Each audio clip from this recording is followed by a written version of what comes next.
All right, you all. Thank you for coming back. This is episode 2 of season 2, and we'll be talking a little bit, not specifically about the academics per se, but how I perceive the academics to be.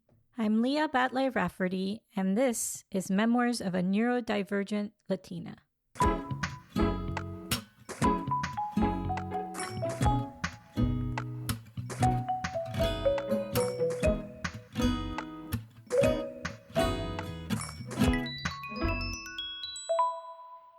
Let me start by saying that there is a lot of trauma that bookended my college career. So I want to put those bookends in so that you understand that some of the stuff that may have happened and some of the depressions and everything that we'll be talking about this whole set of episodes may have come from trauma that I didn't realize I had. So what happened? Okay, 3 different events. First one, when I was in high school, I had a boyfriend for maybe 2 years. We broke up for a period of time, then something bad happened, and I wanted someone to lean on, so I went back to him. We were together for quite a while, but I was already really frustrated over certain things about our relationship. And that summer, we went down to the Keys. The guy had a Porsche. I don't know why he had a Porsche. He really shouldn't have had a Porsche. But anyways, he had a Porsche, used one. And we're going down to the Keys, and he starts driving at 130 miles per hour. Now, I've told all of you, I am not an adrenaline junkie. I was crying. I was upset. I kept asking him to slow down. He wouldn't slow down. This is 1992. So there are no cell phones. So we get to this restaurant in the very first key, which, oh my gosh, I should know which key this is, but I don't think it's Marathon, maybe. Anyways, it was this really kind of iconic restaurant, like the Italian fisherman or something like that. And they had a phone that you could use to make calls. They also had a pool, which I thought was kind of weird. But anyways, I go to the phone intending to call my dad to pick me up. We're 45 minutes away from my house. You know, it'll be a little bit of a drive, but my dad would pick me up, period. And my ex at the time, my boyfriend, says, "No, I'll take you home." And I said, "No, I don't want to be in a car with you. I want my dad to come pick me up." And he held his hand over the little lever so that you wouldn't get a dial tone, and I couldn't move his hand, and he wouldn't let me. And of course, we're making a spectacle of ourselves at this point, and I'm frustrated and I'm overwhelmed, and it's been a little while, and I can't get him to move his damn hand. And finally, I put the receiver down on his hand. I didn't slam it down. I wasn't that cruel. But there was nowhere else for me to put the receiver. So I ended up putting it down on his hand, and he punched me. And of course, at that point, it was A-okay for me to call my dad to pick me up because he wasn't gonna do anything else in front of the people who had been looking at us to create more of a spectacle. So yeah, so that was incident number 1. Incident number 2, which is nobody's fault, it's just nature. So in the 11 years, that I had been living in the US, specifically in Miami, we had never had a hurricane hit. 3 days before I went to college, Andrew hit. We were not in the eye, but fairly close to the eye. So the eye went through the Homestead area. We were in Kendall Lakes. It was very, very close. Close enough that one of our neighbors lost their roof. We had to lend them tarps. Close enough that every tree in our vicinity was uprooted. And when I'm saying uprooted, I'm saying pulled up by the roots. And there were holes where they had been. And those holes were filled with water. And it looked like we had tons of little ponds everywhere. To get to the airport, my dad actually had to gather some neighborhood men, and they all got their chainsaws and they started cutting trees that were across the road because it was the only way to get through the neighborhood at all. And somebody, I can't remember who, a family friend, had a pickup truck, and to get to the airport, we actually loaded in the back of the pickup truck. I mean, there were no police. We couldn't take a normal car. There was too much debris on the road. And pickup trucks in 92 are not like they are now. They were smaller. So we were in the back of the pickup, and it was surreal getting to the airport. At one point, we saw a guy stopped at the side of the road. I couldn't even tell you what the car looked like now, but he was grabbing one of the street lights, like the street lights, that had been hanging on a cable, and loading it into the back of his truck. And I couldn't tell you if he was a worker, but I doubt it. Either way, the point is, it was really, really surreal. It was surreal driving down the road, seeing all the trees everywhere. And we made it to the airport. My dad had called ahead as best he could to find out if my plane was scheduled to leave. And weirdly, it was. We get to the airport. The airport's super crazy because all of these people who needed a flight out couldn't get one. Somehow, my plane was one of the first ones out, and I already had a seat. So I left Miami 3 days after Andrew. At the time, I don't think I understood that was trauma. I didn't. I had this mental model of, look, Homestead, their houses in Country Walk, they were destroyed. They were like torn into little pieces. People lost their roofs. Our house had a corner of the patio chipped, and I think like a table tennis table that was ruined. But like, compared to all of these other people around us and all of the things we saw, I just felt like, okay, we got out of this fine. And I didn't really have the understanding of what a trauma it had been to me. To the point that when I got to MIT, they actually had some counselors available for people who had been through Andrew. And I didn't take the offer. Because not because I was like, oh, I'm too, I can deal with it, or counselors, why, not like that, but more like I didn't go through what everyone else did. So, I'm okay, right? Like that was my mental model. And then the third thing, which happened much later in my college career, like sort of when I was getting myself together, it was my junior year of college, and it was Thanksgiving break, and in order to get a degree in computer science at MIT, computer science was new enough that in a lot of colleges it had been born out of another department. So like, for instance, I think at CMU it came out of the math department. At MIT, it came out of the electrical engineering department, which meant that we had to pass the base requirements for electrical engineering as well as computer science in order to get a degree in computer science.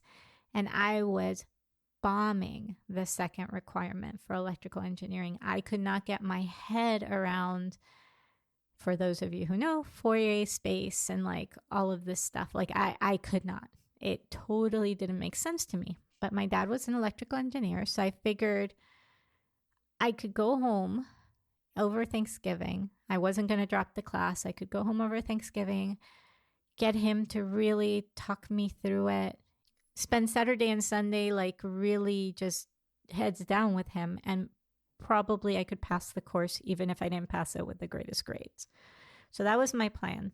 I go home for Thanksgiving, and I can't remember if it was Friday or Saturday. We had decided that we were going to go and take the younger kids to Santa's Enchanted Forest, which is like a little amusement park at Miami that has a lot of lights and things like that. It was the first place I ever rode a Gravitron, that kind of thing. Or Gravitron?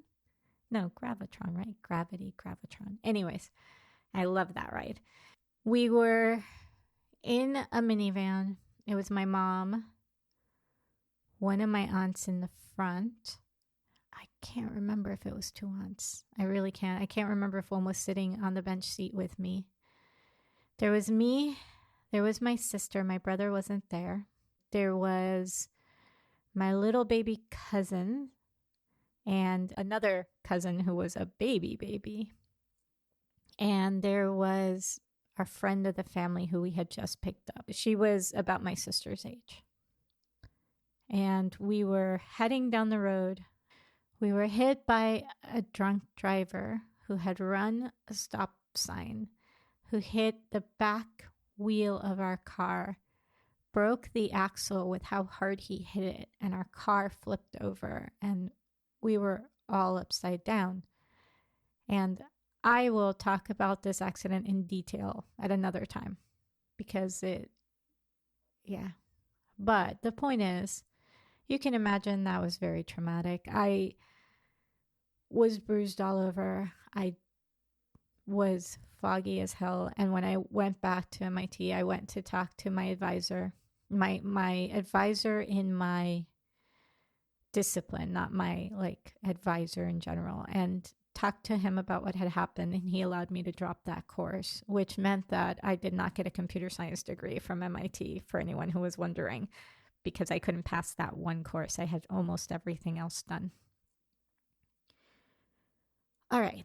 So those were the 3 bookends to my college career. So now we can talk about how academics felt to me. This is a longer episode than usual. Hopefully it's not boring. It felt like my brain had completely changed over the summer. I don't know how else to explain it. When I was in high school, the one thing that I had a lot of self-esteem about was that I was really good at academics. Like, I could read through my AP calculus class and I would still understand what was going on and do really well, right? And get, A pluses even, because math was my thing. I go to college and the very first class was multivariable calculus. I'll never forget that, because the guy would stand at the front and be like, it's intuitively obvious. And I think the whole class would just be staring at each other going, what?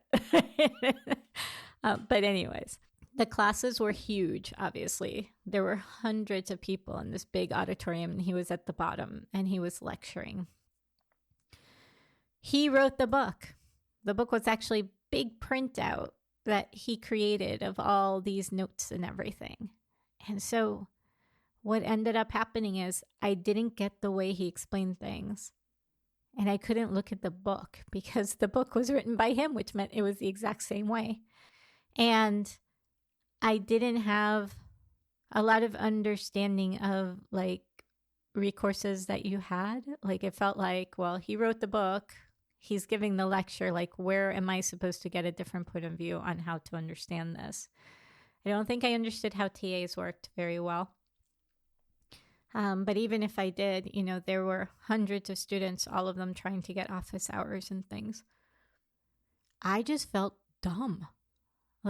From the moment I walked in the door of the academia, of the classes, I felt stupid. I felt like, wow, people are getting this and I'm not. And I think it started what I was talking about with depression, right? Because I had always, the one thing I could hang my head on was that I was good at academics. And that felt like it was no longer true. Now, in the first year, it was all pass-fail. And we were all MIT students, right? So people would do things like figure out what they needed to get on the final in order to get a passing grade and just do that much work.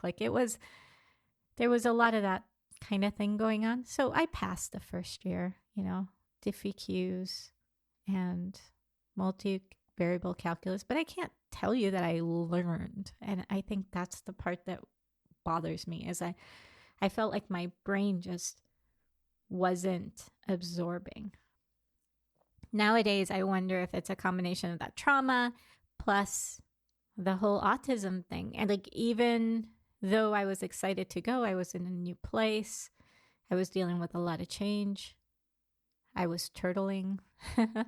So that might have been it. But at the time, it felt awful. Like the one thing I could count on about myself was no longer something I could count on. And that, I think, started a pretty massive spiral for me. In sophomore year, I've already told you about failing the classes and about the fact that, it felt like no matter what I did, I couldn't keep my head above water. I was trying to study, having a hard time focusing, all these things that have to do with being neurodivergent nowadays. But at the time, it just felt like I kept failing. I kept failing at academics. I kept screwing it up. I don't know. It was a lot. It was a lot, because when I felt really lonely or really isolated or really sad in any other way, the one thing that I had always been able to count on, now I couldn't count on either. And there were days where I honestly asked myself, and by the way, I'm not anti-affirmative action or anything, but like, there were days where I was like, okay, they were trying to improve the ratio of women in the college. I'm Latina.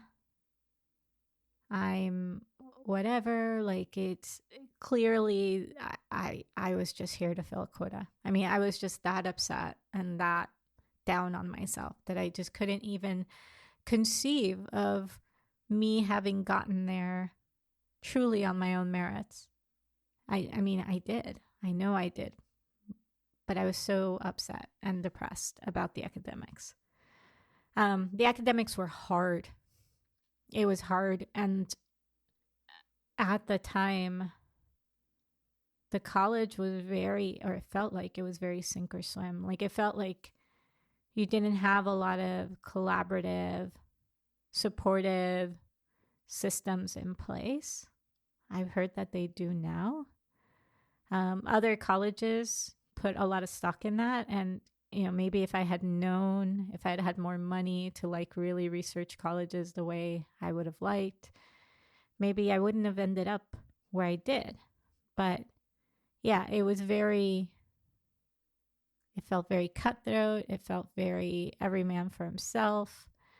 And it was super, super, super hard. That said, the fact that I walked out of there after failing an entire semester with a high C, low B, I think it was a low B average, that I got my degree in cognitive science, that the last semester, the last 2 semesters, I was mostly A's and B's. I recovered. I managed to make my way, and graduating after all of that was a huge point of pride, not because of what I'd learned, but because of what I managed to get through to get there. Because I figured if I could survive the stress, the exhaustion, the emotional turmoil, the amount of extra work that I had to do just to get to that point, that the real world, the, jobs and everything, were probably never going to be to that level. So I could probably survive anything. And maybe people don't normally feel that way after they get out of college, but that's how I felt. I felt like I had made it through the hardest possible thing that I could try to make it through. in terms of work, in terms of stress, in terms of lack of sleep, in terms of lack of support, in terms of all of those things. And I made it out the other end. So that's what academics were like for me. It was this huge struggle that I slowly started to learn how to get through on my own. But all the distractibility, all the lack of focus that came with the whole possibly having ADHD traits, inattentive type traits, because I think I do, but also the autism. It is very hard to focus on something that is not something you really, really love. I think all of it came back to bite me, and I had to learn how to work through it. And maybe that's where I really learned masking better. And maybe that's where I really learned chameleoning better. And maybe that's where I really learned how to force myself to focus. But here I am. I'm doing okay. That's behind me.